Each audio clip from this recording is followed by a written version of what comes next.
William. Yeah. Hey. So I recently worked out a theory. Yeah. I recently have this theory on how to defeat any movie villain. All right. Okay. Okay. So you know movie villains, right? Yeah. Yeah. So you know how they like to be movie villains, right? Yeah. All right. So I recently worked out this theory on how you can defeat any movie villain in any movie in any setting. You want to know what that is? Sure. Go ahead. You call them a pedophile. No. Wait, I recently learned something. All right. People do not like being called pedophiles. Okay, that's something I learned recently. Oh well, yeah, I would think so. Right? Hey, so do you remember that? Do you remember that thing that happened a few years ago with those kids in the cave? With the kids in the cave? The kids? No, I don't. Oh, you don't remember this? It was a big story. It was a big international story. Like, these kids got trapped in a cave in Thailand or Taiwan or someplace, right? In Southeast Asia, right? And then Elon Musk was like, I'm gonna build a stupid Tesla submarine or some shit, right? To help you guys, right? Because the kid only had I think they only had 5 days or some shit to survive because they were trapped in the cave and there was the oxygen level and the cave was getting flooded because it was a rainy season or some shit. Right, it was a bunch of details. I don't remember. People can look that up. You can look that up. So basically, these kids were trapped in a cave, and Elon Musk's like, "Oh yeah, I'm gonna build a submarine to help you guys or some shit," right? But the head guy that was charged of the dive was like, "We don't need your stupid submarine, Elon Musk." And Elon Musk on Twitter just straight up called this guy a pedophile.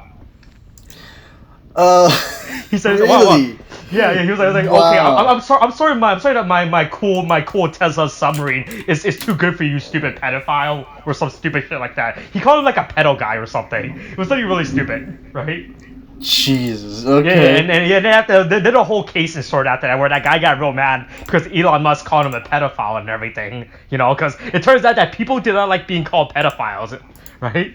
Yeah. I would expect So I just remembered that story when I was listening to some old podcast. They were talking about it. So I was like, oh, you could use that in any movie. Because think about it, right? So movie villains, right? They like to be movie villains, right? They like being called the master of evil. But you know what they probably don't like being called? A pedophile. Yeah. Okay. Yeah. Think about it. Take any movie villain. Just have the main character accused of being a pedophile and watch their whole infrastructure fall down. All right. Jesus. Okay, so you're saying if I went up to Darth Vader or the fucking Emperor and Star Wars and just called him a pedophile, imagine if Yoda called Palpatine a pedophile. Pedophile you are, right? So the clone troopers or some shit, how they were all programmed to follow Palpatine? You didn't even question their morals, like, okay, we're fine serving the Dark Lord, but if he's a pedophile, you kind of want to serve him anymore, right? Just because he's the Emperor of the Sith, and everybody, but there's a chance he might, was like, oh yeah, we don't feel comfortable with that. We're comfortable with everything else he does, but being a pedophile, we don't feel comfortable with that. Oh my god. Okay, yeah, sure, that's exactly how it will go. We'll just ignore the fact that clone troopers have fucking inhibitor chips or whatever the fuck it is. Yeah. They're fine with following every order for it, but as soon as they find out if Palpatine's a potential pedophile, they're like, whoa, hold up. We probably have to rethink this, right? We're fine with murdering the Jedi's and executing Order 66, but if Palpatine's after 6-year-olds, we can't do it. We can't work with this guy. That's man, yeah, sure. Just have a scandal going up. The Senate will fucking be like, nah, fam. We were with your Sith ideology, but now you're a pedophile. So yeah, no. Yeah. About that life. The cultures were not like that, right? Yeah, it's like this. Both the separatists and fucking Republican be like, yeah, we don't like this guy. Let's just take him out. Yeah. All right, here's another example. So Voldemort, right? Classic famous movie villain, right? No. Imagine if Harry Potter just straight up called Voldemort a pedophile, right? So Voldemort has his stupid dark followers or some shit, or whatever they're called, right? Yeah. Imagine and he's like the master of the dark arts. So imagine if Harry Potter just straight up called Voldemort a pedophile. Do you think his dark follower would be like, we had to question listening to this guy. Like, he may be the master of the dark arts or the greatest evil wizard to have ever lived, but if the fact that he's going after a young boy is really questionable. Don't you guys think that? Right, and it just defeats, and then Voldemort's entire infrastructure just cripples down, right? Oh my god, it hurts because it's true. Oh my god, PC does go after him, but he's fucking 11. No. Yeah, right. Like imagine just Harry just straight up accused Potter. He's like, then Voldemort's like, whoa, hold up, Harry Potter. Just because you're a young, but doesn't mean that's why I'm going after you. Hold up. I'm just an evil. Then everyone would just look at Voldemort real awkward, like, oh, we can't trust this guy. All of a sudden, he's already an evil wizard, but now there's a chance he's a pedophile. So I was like, ooh, that's even worse. Right? We accepted his blood politics and racism, but this is the line. No, we can't Voldemort being a pedophile. Like I'm gonna tell you, this theory could work in any movie villain. You could just straight up have the main character called the movie villain a pedophile, and their entire infrastructure falls down. Oh my gosh. It completely works. Like in Nightmare on Elm Street, imagine they just called Freddy Krueger a pedophile, right? No one would take him seriously as a serial killer. That ends right there. you know the thing with Freddy Krueger, right? Yeah. Wait, you know the thing with Freddy Krueger, right? Yeah, somewhat. No, was he a pedophile? I don't know. I haven't seen. He was. Was he an actual pedophile? Oh, it's been a while since I see a Nightmare. I don't remember anything except the fact that he just goes after dreams. To be fair with you, I don't remember the original because the original has been a long while. But I saw the newer one more recently, and I remembered in that one he was very much a pedophile. Oh really? Oh wow! See, that's even worse. See, nobody likes being a social, right? God, dude, fucking no, it goes from bad to worse to here. Anyway, welcome to the spoiler cast for Mouse Hunt. Yeah. See, hey, imagine if the two birds just called the mouse a pedophile. This movie could have been way done easier. That mouse would have escaped town. It's like, ooh, like that mouse was like, oh, squeak, squeak, squeak. I don't like being called a pedophile. Squeak, squeak. I can't be in town anymore. Squeak, squeak. I assume that's how a mouse talks, by the way. That's exactly how they talk. They don't make the sound. They say squeak. They say squeak.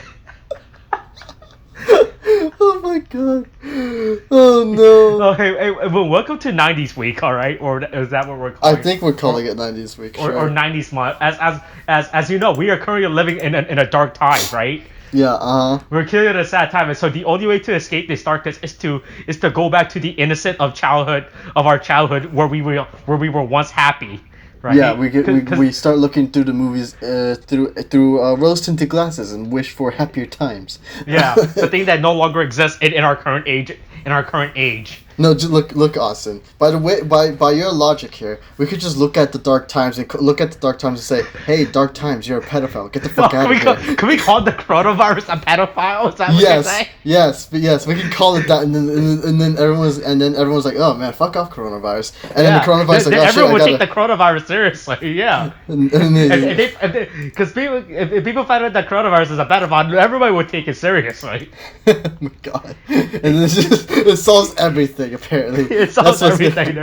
There we go. That's how we defeat the coronavirus. Apparently, that's how it's going to be written in the history books. we call it a pedophile, and then it went away. That's what's going to happen. Oh my god! Oh Jesus Christ! It gets so bad. But yeah, so hey, so now I watched this movie as a kid. I don't know if you ever watched this movie as a kid. I have seen this movie as a kid. Okay, I remember watching this movie as a kid. No, yeah, totally. Like, God, I watched this since I was like fucking. I think it was. When did this movie release? 97? Yeah, I was like. I would be like maybe I was probably like 8 or something, 6 or 7. Mm-hmm. I watched it back when VHS were a thing. That's how long ago. Yeah, you had to rewind the tape. You had to press rewind. You hear it go, and then fucking shit. And then you're like, yes, now I can watch it all over again. Yes, now they can hunt the mouse again. Oh my god, now they can hunt the mouse again. Just straight up, I still enjoyed this movie, but it's not as good as I remembered it, to be honest with you. Yeah, I remembered. I thought there was more pain. I remember the segment when I was watching this movie. I remember certain scenes, but I kind of remember them out of order. Apparently. What do you mean? Like, how do you remember them out of order? All the sequence in this movie. I remember them happening at different times. At different points in the movie. So instead of it would be Christopher Walken, then the cat, or something like that. Yeah, stuff like that. Like there was a scene when they went with the bathtub. I thought that was at the end of the movie for some reason, or something. Mm-hmm. Yeah, it was a scene like that. It was scenes like that. Oh, by the way, Christopher Walken was in this movie. Yeah, I know. That's the thing is, I remember that like very well. I remember Christopher Walken's character. I didn't remember Christopher Walken's. Yeah, because the thing is, I remember that specifically, if only because he ate mouse shit on screen. Yeah. You know, and it's like Yeah.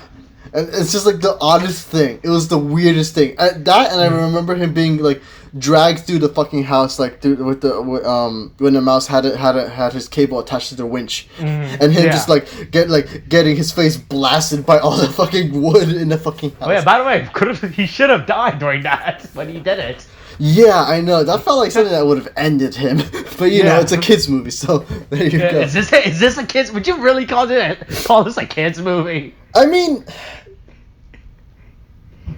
it feels like it was attempting to be. To be honest, like, a lot of the slapstick feels like it should be in a kids movie. Yeah, there are problems with this movie, but there's a lot of stuff. Like I don't remember that whole sex scene that happened in this movie. Yeah, no, I remembered that scene, but I don't remember her being dressed like that. I remember like what was it, like, the character's name? April, right? I remember April basically being in the coat.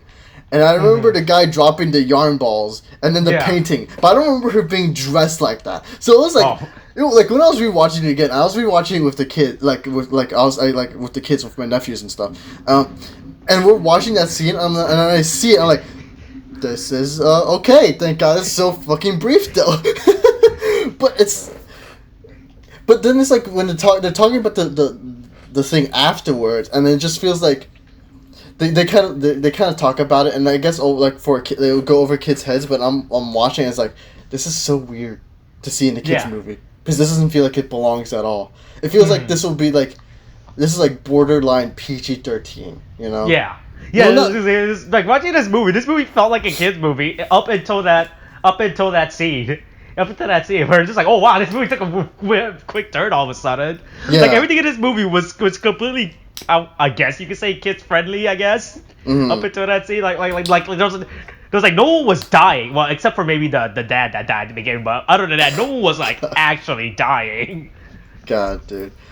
Yeah, but okay.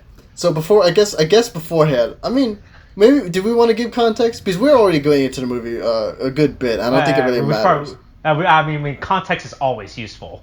Alright, I'll see about going through the plot synopsis real quick, and then we can continue. Like always, we will go through the Wikipedia plot synopsis 13 minutes into the movie. Yeah, exactly. Just remember where you're at, Austin. Write it down if you have to. But I do want to continue off on that segment. Okay, kids movie. Yeah, that's the only thing we have to go off on. Kids movie. Yeah. Don't worry. I'm playing Life is Strange, so it's fine. Okay. Oh wait, which one is it? Before the Storm? Yeah, Before the Storm. Okay. I finished 2. By the way, I got the bad ending in Life is Strange 2. By the way. I didn't know. I didn't know about that. I have the game. I was going to play it, but don't spoil anything for me on that. I do want to. By the way, the bad ending is my favorite ending. By the way. Is it really? Okay, we can discuss it. We can discuss Life is Strange afterwards. But do you remember the movie Akira? Oh no! That's the only context I'm gonna give. That's all the context I look. Honestly, Austin, that's all the context I need. Oh, that's really? all I would need, because I remember Akira very well. Everybody remembers Akira. Oh, by the way, rewatching Akira now versus rewatching Akira back then, completely different context. By the way, I just want to get that real quick. Since we're on Akira real quick. I remember watching Akira as a kid, right? I was like, alright, this is a cool cartoon. Rewatching Akira now and noticing details, boy, that movie's a completely different experience. You know what? Maybe we'll do an anime week afterwards. How about that? We can watch anime movies of our youth. No, like 90s anime movies. That's what we'll do. Cool. Anyway, back to the plot synopsis. Yeah. Back on topic, since we got off topic. As we always do. Once wealthy string magnate Rudolf Smuntz dies and leaves his factory to his 2 sons, the well-meaning and optimistic Lars and Vino-cynic Ernest Ernie, who has ignored the family business to become a chef. When Lars refuses a buyout from a cord company called Zepco, his money-hungry wife April throws him out. Meanwhile, at Ernie's restaurant, the mayor is dining and suffers a fatal heart attack when he accidentally eats a cockroach, getting the restaurant closed down. With nowhere left to go, the two brothers take refuge in the property their father left them, an abandoned mansion on the outskirts of town. While attempting to sleep, the two are bothered by a mouse, and when investigating him, find blueprints of the house. The two discover from the blueprints that the property was built by famed architect Charles Lyell LaRue, and would be worth a fortune if properly restored.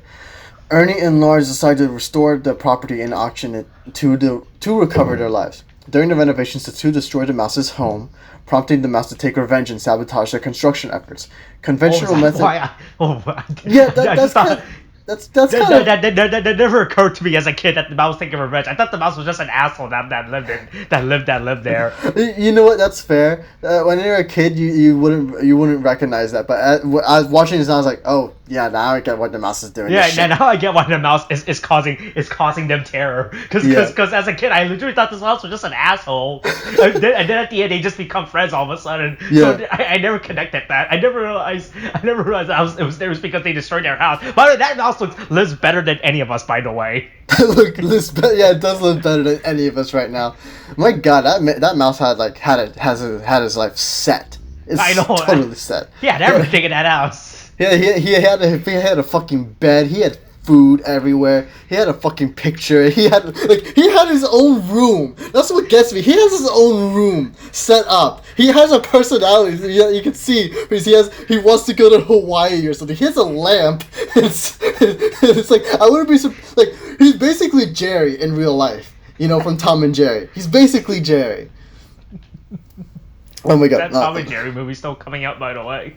Wait, you mean is there an actual one that's coming out, or no? There's like some upcoming Tom and Jerry reboot film that's supposed to be coming out this year. Really? I have to look at. Yeah. I'll have to look that up later. Yeah, we'll look that up. We'll talk about that later. Yeah. Conventional methods to get rid of the mouse fail as he repeatedly outwits the brothers. They resort to increasingly drastic methods to remove the mouse, including buying a psychotic cat named Catzilla. That's very ironic for what we're watching this week, by the way. Yeah, I know, I realized. That was unintentional. That was 100% unintentional with this Catzilla character. Oh my God. Who the mouse drops down a dumbwaiter to his demise. And wow! He died. He died. I thought he was like injured at best or something. Oh my God! Wow, this mouse is hardcore. This mouse doesn't fuck around. And then hiring an eccentric exterminator named Caesar. Yeah, we just call Christopher Walken. Named Christopher Walken. Yeah, they hired Christopher Walken. He was never intended to be in the film. He just walked on set and was like, "Hey, you want to be in this movie?" He's like, "Yeah." No. Christopher Walken was just hunting mouse that day. He just happened to be. He just happened to be an exterminator on the side, and you're perfect for a role. He's like, I wasn't aware of any role or whatever. He was doing a hobby. That was his hobby for the week. I'm gonna trying to be an exterminator. Also, forgive me for what I was attempting to be a Christopher Walken impression. I did not mean that intentionally, it just came out naturally. Anyway, meanwhile, the two brothers discover the house has an unpaid mortgage on it that they cannot pay off, and because of their inability to pay the strings factory workers, the workers go on strike. Ernie learns about Zepco's offer to buy the factory and secretly plans to accept the deal. While Caesar is working, Lars goes to the string factory to make enough string to pay off the mortgage, in the process getting stripped completely naked, and is met by April, who learned about the house's worth and takes him back. Ernie's attempt to meet with Zepco's representative fails when he is hit by a bus while trying to impress two Belgian hair models, Ingrid and Hilda. Oh, I didn't realize that's what they were. I thought they were two prostitutes or something. Oh, wow. They literally said they were hair models. Okay, I don't remember that, alright? Oh my God. Lars informs him that April has given them the money to pay off the mortgage, but the two return to the house to find it further destroyed by Catzilla and Caesar, traumatized from the mouse dragging him through the house by his truck winch. The brothers resume their crusade against the mouse, accidentally destroying part of the floor with a bug bomb Caesar left behind, and then turn on each other when they overhear a voicemail exposing Ernie's attempt to secretly sell the factory, and Lars previously turning down their offer. During the argument, Ernie ducks from an orange thrown by Lars, which hits and stuns the mouse. The two cannot bring themselves to finish him off and seal him in a box mailed to Cuba. The brothers reconcile and finish their renovations. The night of the auction, Lars discovers the mouse's box, returned due to insufficient postage with a hole gnawed out of it, as Lars forgot to weigh the mouse. As the auction progresses, the brothers attempt to flush the mouse by feeding a garden hose into the wall, causing the house to explosively flood and then collapse as the buyers flee. April leaves with a wealthy bidder, and the brothers take solace in the assurance the mouse must have perished in the collapse. The brothers sleep the night in the factory, unaware the mouse has followed them. Witnessing their sorry state, the mouse activates the factory's machinery and drops a chunk of cheese into it, producing a ball of string cheese. Inspired, the brothers renovate the factory to focus on producing string cheese with Lars running the factory, Ernie as his chef, and the mouse as their taste tester for new flavors. And that's the end of the plot synopsis. Okay. So hey, how the fuck did that string cheese thing work? I'm pretty sure that's cheese is not that fucking durable to take that shape. Here's what I'm gonna tell you, Austin. This is how they did it, okay? Kid movie magic. We don't look into it. We don't look too deep into it. Are we still considering this a kids movie? It's still a kids movie. The thing is. Hold on. What is this movie's rating? First of all, it is straight up PG. It is straight up PG. Oh wow, man, the 90s were much simpler times. Holy shit. Yeah, the 90s were a lot. You can get away with anything. You can get away with animal abuse and molesting on camera. In a PG movie? Yeah. Basically, it's like it's not that. The 90s were a lot more lax. You know, they're not as anal about things. And it's like, okay, so this movie is okay, as I said before. Yeah. The reason being is only because I felt like this movie didn't exaggerate itself enough. Mm-hmm. Now, I understand it's like a big whole black comedy thing, right? Yeah. And that's fine, because I do find some of it funny. Like, I remember in the beginning of the movie, it straight up starts with a funeral, and you have the brothers arguing, so which makes it clear that, it's like a fucking, rifted family or whatever, even at a funeral and stuff like that. But, like, the fucking, when they're carrying the coffin, the fucking handle breaks off, and then of course the body starts flying out and lands into the sewage. And it's like it's funny, but it's a really dark moment, honestly, because that's their dead father. Mm-hmm. It's like, oh shit. And so it's like the thing is, I get what they're going for. It's a black comedy thing, but I feel like a lot of it is focusing more on the slapstick, and even then the slapstick doesn't always work, because it doesn't feel exaggerated enough. It doesn't feel like because the thing is, it feels like they're trying to attempt to be like more like a cartoon type of thing, basically they're trying to go for a Tom and Jerry type of style of humor. Yeah. Because you have it set so that like that our I guess I'll call them intrepid heroes. Lars and Ernie, they're basically throughout this whole thing, they're trying to basically catch this mouse, and they fall for their own traps. They hurt each other. Like you get Lars hitting Ernie with like a bloody a meat pounder, I think is what you call it, or a meat mallet, whatever you fucking call it. Was it a pan or some shit? No, not a pan. No, it was like in the beginning of the movie. But okay. And then you also have it they strike him with like with a broom, and then they get hurt by mouse traps and all that stuff. It feels all very Tom and Jerry-esque. But the thing is, what works with Tom and Jerry is the fact that in Tom and Jerry they can exaggerate the pain that the characters goes through. With Tom, you have it like where the classic, you have the laundry board fall out the wall, and then you basically, he screams as he's about to hit it, and then he ends up swallowing the laundry board whole, and he basically assumes the shape of it, and it looks funny and it's exaggerated, and it's like, and you have it like you can afford a lot more risk, like they get dropped off an anvil and stuff. Yeah. And it's like that's where it's funny, right? Because the thing is, in that, it's like, they're getting hurt, but it's funny because of the result. And in the movie, the thing is, a lot of the pain is very much grounded, so the exaggeration doesn't take effect. Well, it's like you'll get a chuckle because these characters are just like ridiculous in and of themselves. Yeah. But you won't get much more than that. You get a chuckle, and it's like it feels like they don't go far enough in its exaggeration. If anything, like An example that I would like to bring up is Matilda. Foreshadowing. We call that foreshadowing in the business. Yeah, we call that foreshadowing in the business, and we don't. Because the thing is, in Matilda, like, well, it's not the same type of humor, but they do. But the thing is, the humor in there works because they do exaggerations. Like, because they like basically the characters that these people are playing they just make them larger than life. It's like it's like they do like they with sound and with story and stuff like that, but like with Trunchbull, with Principal Trunchbull is just like this massive Goliath of a woman, right? And it's felt in every camera shot and every and in how the characters perceive him. Because Matilda is just this little child, right? She's like, I think she's 6 in the movie. Like, she's like a 6-year-old kid, and she basically, with the way they angle cameras, like they basically have it so that they make you feel that Trunchbull just fills up the screen, and she's like, you have to crane your. It feels like you have to crane your head to look up at her, you know? Yeah. And they basically everything they do, they exaggerate with her. Like, they say like she was a famous Olympian, that she used to do like pot shot or whatever or whatever the hell. And they showed it. They showed us when she decides to grab a kid and throws this kid out a fucking window. You know. Yeah. And it's the most exaggerated shit because it's not something you would see at all in real life. Yeah.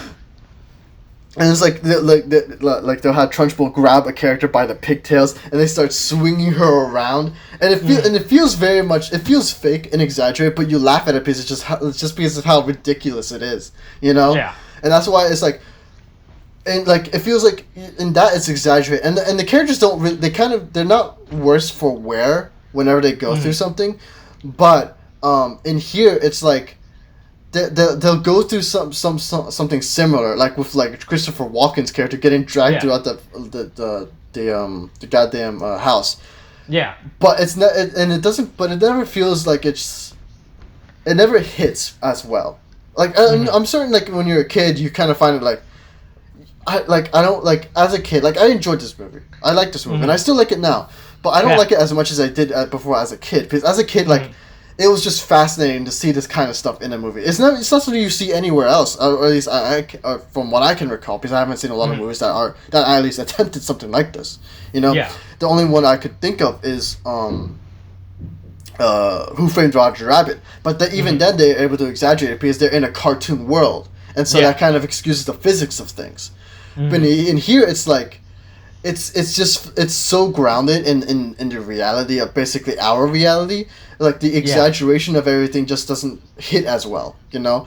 But if it was an exaggeration in everything, like if we got to see more of the antics of the mouse, maybe like doing more and more ridiculous stuff, like maybe like I don't know, maybe like if you dropped an anvil on the cat and then maybe the cat or maybe the mouse has a gun. Does the mouse have a gun? We'll talk about that afterwards, after I make my point across. But it's I'm just saying we should just give the mouse a gun. Oh no, just give the mouse a gun. Yeah, that would totally work. But it's like it's just like give a little mouse gun. Yeah, but little mouse gun. Jesus Christ, it's a tiny fucking gun. It's just like fucking pellet. It's like it's not even an actual bullet. It's just a fucking like a BB round or something like that. The only thing stronger than the only thing people fear more than guns is mouse guns. All right. Mouse guns. But it's like anyway. The thing is, it never feels like they should have taken it to an extreme, at least with the slapstick humor. Then it would have been funnier to me, if anything. But.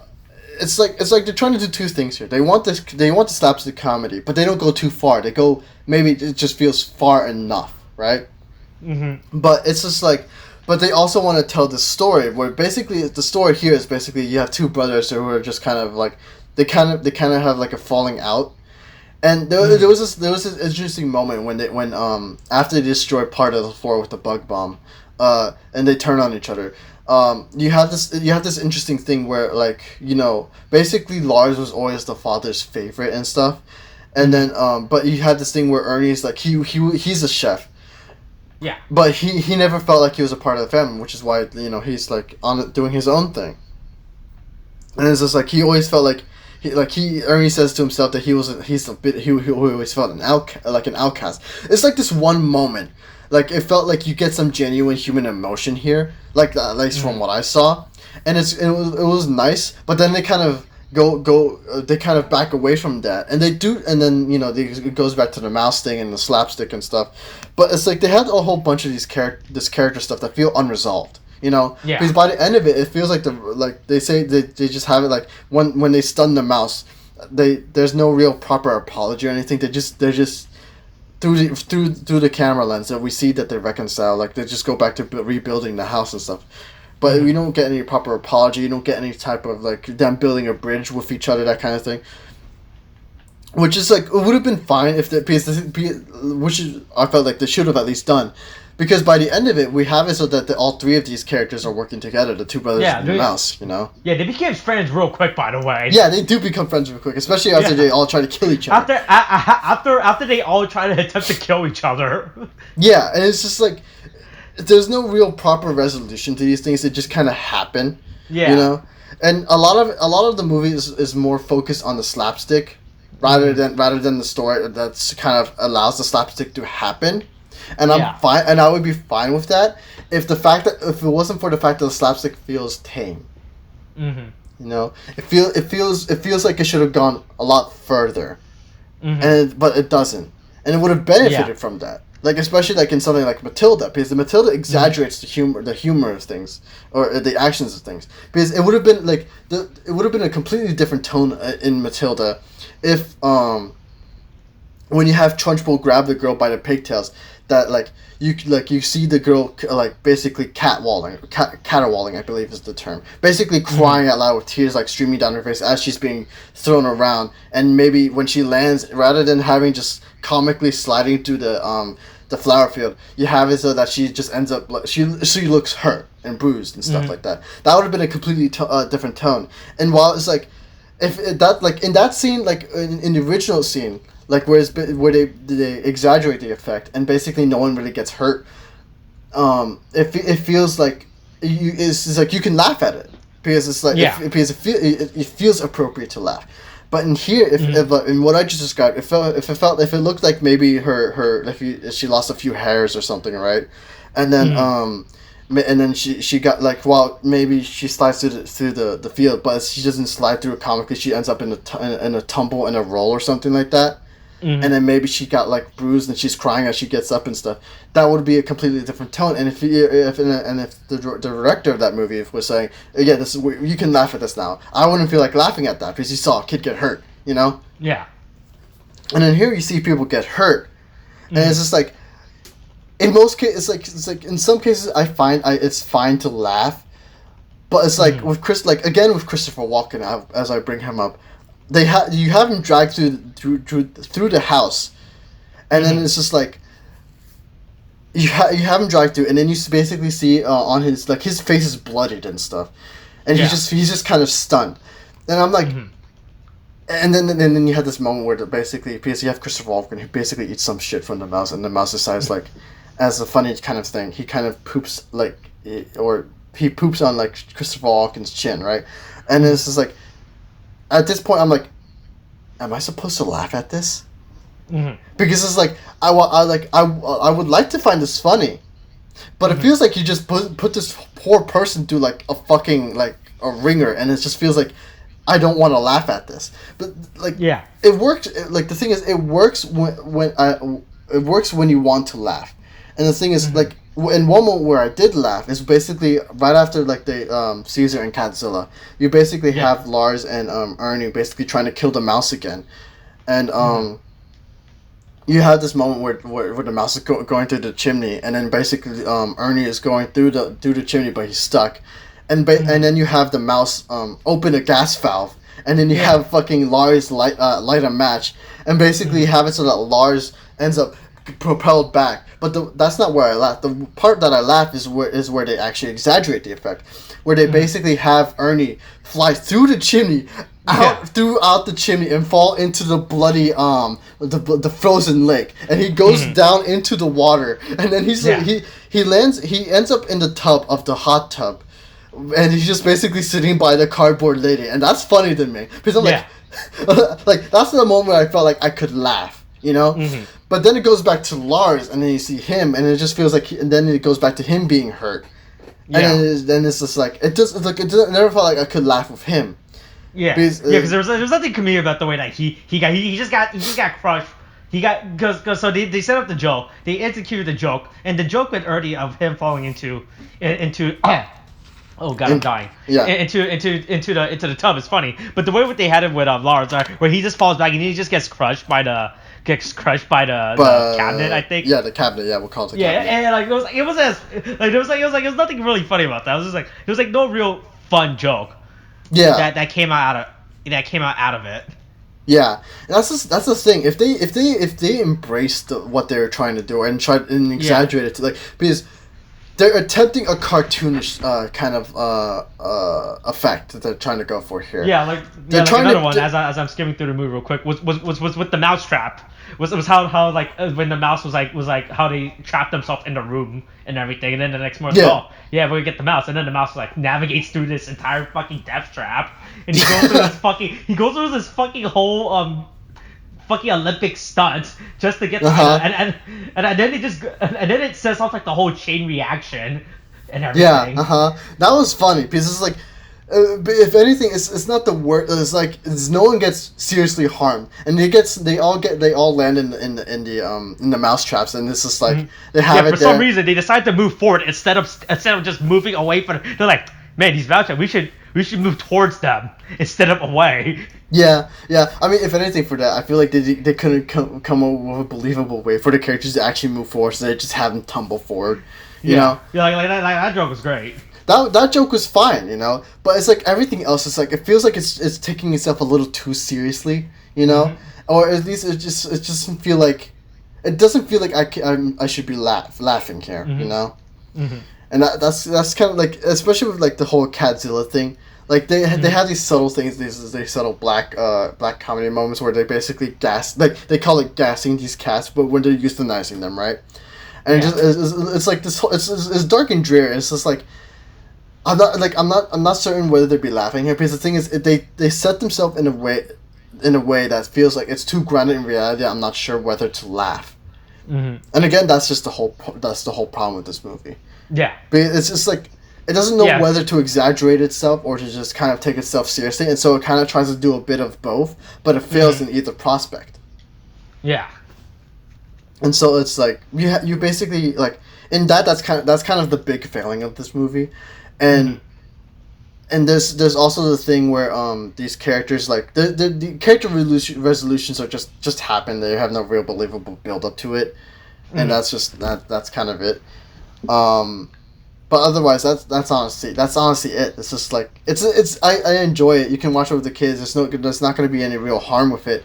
But you're not gonna. But if you as an adult, you're not gonna find much real enjoyment out of it. Except for maybe a few chuckles here and there. Yeah, there's like some good few jokes, but like that was my problem. Like, especially they were doing two different types of humor. They were trying to do these like I said, how they're supposed to do like these cartoon jokes, like jokes that you would see in the cartoons, like with the chimney, like that's a good joke, right? But then they always do like all these bunch of like these other like jokes that are too more grounded in reality, that doesn't pay off as well. Yeah, it's they basically they tried to make their cake and eat it too, but like the cake is kind of like. Nah. It's the kind of shit because they had tried to put too much into it, and then you just basically get a bland cake. Or in this case, a bland cheesecake. Hard. I did it. I made the joke. You made cheese joke? Just like how they made string cheese. Did they invent string cheese? Is that what it's supposed to refer from that ending, that they created the concept of string cheese? Which, by the way, that's not what string cheese is. I should know. I started eating string cheese again recently because someone gave me a bunch of string cheese. This is not what string cheese looks like. As a kid, I was very confused by what the fuck that was. I never realized what that string cheese thing at the end was. Yeah. But now I realized, this is a literal string cheese that they're making. Yeah, it's literal string cheese. Yeah, it was literal string cheese. I was so confused by that as a kid. I was like, they're making it. and everything. By the way, hey. So how do you feel about that running gag? Well, I guess you wouldn't call it a running gag. It was the fucking the painting joke. Oh, the painting joke was it was okay. I like the usage of it. Yeah, it was a nice touch. When I was watching, I did like that's something I didn't notice. Didn't notice as a kid. When I was young, I was like, oh, the painting changes every single time to reflect the dad's and his relationship with the and how he feels about the sons. I never noticed as a kid. As a kid, I just got freaked out by that painting. I was like, ooh, that's a scary painting of a ghost. And that ghost painting is really scary. Oh my god. I feel like I'm not certain if he was supposed to have a bigger role in this though. The dad? The father, yeah, the actor William Hickey. The thing is, it's an unfortunate thing, but I believe he died. I'm not sure if he died during the filming of this movie or I think it was of another movie. I'm not sure if but I believe he died during the production of this movie, which is kind of like, I'm not certain if he was supposed to have a bigger role in it. Who died shortly after the film was shot. According to this Wikipedia entry we're looking at, who, by the way, it says that it needs additional citations for verification since 2016. Hey, someone who's a big Mouse Hunt fan should check these citations already. It's been 4 years. It's been 4 years. But someone needs to double check on these Mouse Hunt facts. Oh my god. But yeah, it's what do you call it? It's an alright movie. It tries to do too much, and if it should just dedicate itself to one thing. It should have either focused more on the black comedy of the story, or should have focused more on the slapstick cartoon antics. You know, and put the story as a kind of just have the story drive it and focus on the comedy of the physical comedy of things. Yeah. But that's the problem with this movie, honestly. Yeah. But, yeah, I enjoyed this movie. I remember watching this movie as I was a kid because hey, it was back when VHS and before streaming service was a thing. Yeah. So you only had 5 VHS to watch. It was between this or Godzilla. Yes. America. Godzilla. Between American Godzilla. That's what we call foreshadowing, by the way. I hope this Godzilla thing doesn't come out later this week. God, dude. But so I haven't seen this movie in years, so rewatching it was such a fucking trip, remembering all this stuff. Like, I never realized that back then, like, during the whole bidding scene, there was, like, this whole international committee that came out of nowhere of people just bidding for this house, right? Apparently everyone from around the earth just came to bid for this house and stuff like that. Like, I never noticed that as a kid. When I was like, oh wow, man, they got fucking everyone to come for this house. God, yeah.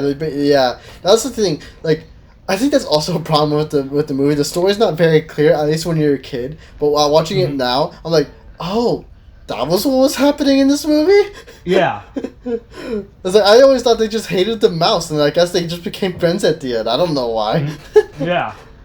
But yeah, it's a nice watch. I mean, you won't lose anything out of it, but it's not don't expect anything too great. It's a decent popcorn flick, if anything, to watch with the kids anyway.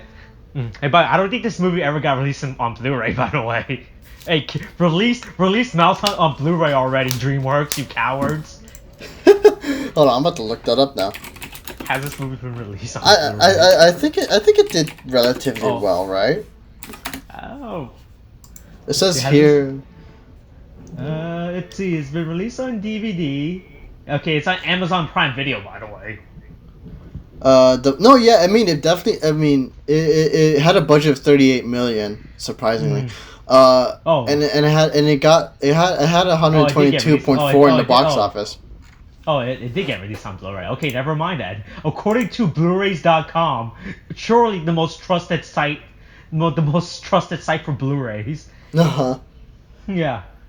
Oh, look at that. Yeah, it is on Blu-ray. Huh. Okay, hey, I could buy it on VHS for 25 cents according to Amazon. Oh my god, dude. Nice. But yeah, it's a decent watch. But it's something you watch to put on for the kids, and there's no real harm in it. I wouldn't say you should go and watch it yourself.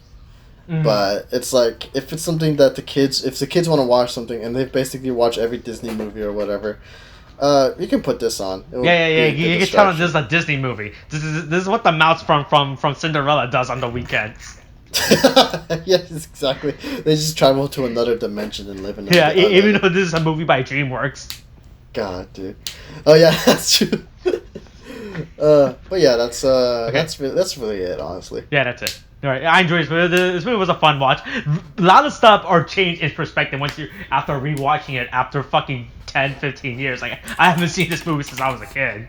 So rewatching was just a whole fucking trip. I was like, of scenes. Like, oh, I remember that scene. Yeah, I remember that scene. Okay, I did not realize that was a scene. Yeah, basically. Yeah. Fucking. Oh, what the fuck? Christopher Walken's in this movie. Yeah, that was my biggest takeaway for watching this movie again. The fact that Christopher Walken was in this movie, honestly. Yeah, that's a bit of a trip right there, honestly. Yeah. All right. I guess that's all we really have to say. Pretty much. All right, that was fun. All right. Coronavirus is still a thing. Wash your hands. Okay, thanks. Bye.